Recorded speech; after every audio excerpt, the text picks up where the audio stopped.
Come watch me create this beautiful Tangled set.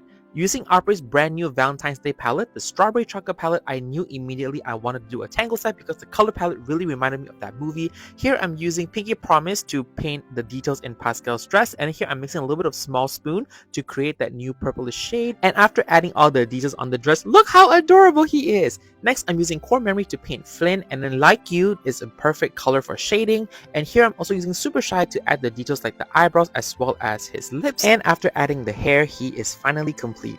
Next, I'm using this beautiful glitter called Dreams in the palette to paint this background for the symbol. And here I'm using a color called Just For You to add the highlight on Rapunzel's feature. The consistency of these gels are a dream to work with. They are soft and creamy, kind of like a souffle. And if you just agitate a little bit, you can also use it to do nail art like what I just did in this video. And look at how beautiful this set turned out. Don't forget, the new Valentine's Day palettes are only available for a limited time, so don't forget to get yours right now. Follow me for more crazy nail art, and I'll see you guys next time. Bye guys!